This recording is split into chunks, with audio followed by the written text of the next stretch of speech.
पचुड़िया चुड़िया आप फोरेलु जा खुशी देखो रानी ने आवा ए जा दुश्मनी वाला गाना मत गाओ ना ये लय हमरे हम के जाए यार जिंदगी में चाह पहले ही कह के तब गाओ सबे जनाता लेकिन आई भौजी खातिर हम कह दे सुनो दोनों बात कहो कौनो ना सिलवट पचुड़िया गोले बड़े पवन जी हां जी उनको सम्मान करे के बाबा के पहले हमार हो पहले रुए गेल बने भैया ओकरा बाद गोलू राजा गइले बने कि अरे जिंदगी में चाह घोरेलु जा कि जिंदगी में चाह घोरेलु जा तो हमारा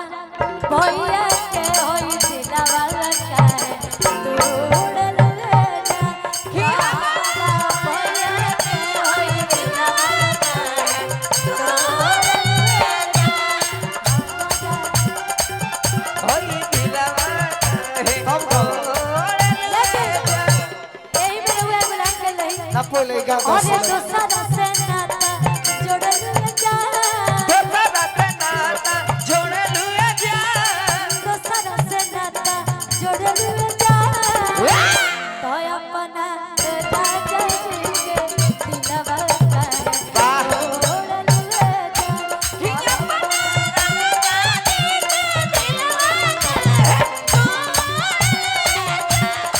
राजा जी के दिलवा है जोड़े लुए जा अब तने पूरा गा दो पूरा गा दो पूरा गा दो सिलवट पचुड़िया क्या बात है? सीधा पचुड़िया घोरेलु जा सिलवट पे चूड़िया जोड़े लुए जा सीधा पचुड़िया घोरेलु जा तो अपना राजा के होई दिलवा का होई जोड़लु जा कि अपना राजाऊ के होई दिलवा है जोड़े लुए जा ना ना ना ना ना ना माइनर तो नहीं दे दे को रहे माइनर ही में बाइडर में चल इनकर स्केल तनी काला बाबा के संभारल जाई हां जी एगो लइका कहता का कहता मालवा रे मालवा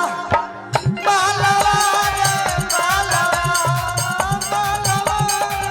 मालवा अतना ऊंचा कैसे हुई आ छोड़ी के तू तालावा पोखरे लागल हलावा चढ़ी के छोड़ी के तू तालावा पोखरे लागल हलावा मालवा रे मालवा मालवा रे मालवा अपना जनुआ के होई दिलवा है जोड़े लुए जा कि अपना जोड़े लुए जा लेकिन यही में एगो बड़ी प्यारा लय बा पवन पवन झुमका झुलनिया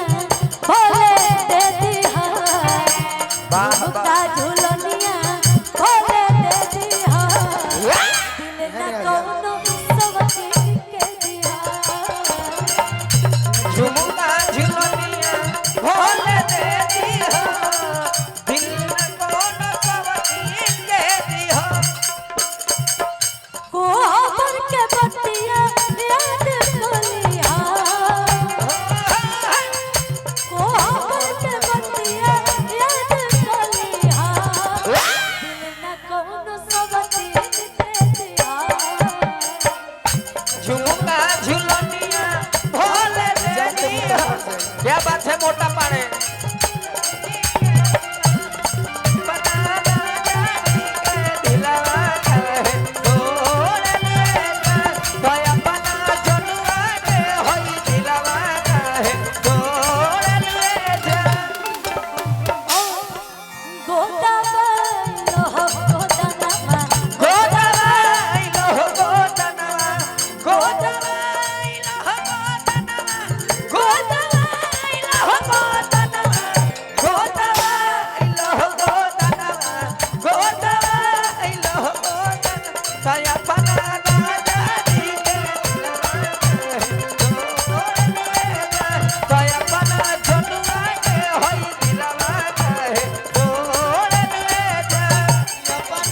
जनुआ के होई दिल दिलवा काहे तोड़ लुए जान कि अपना जनुआ के होई दिलवा काहे तोड़ लुए जान कि अपना पगला के होई दिलवा काहे तोड़ लुए जान हो सुनो खुशी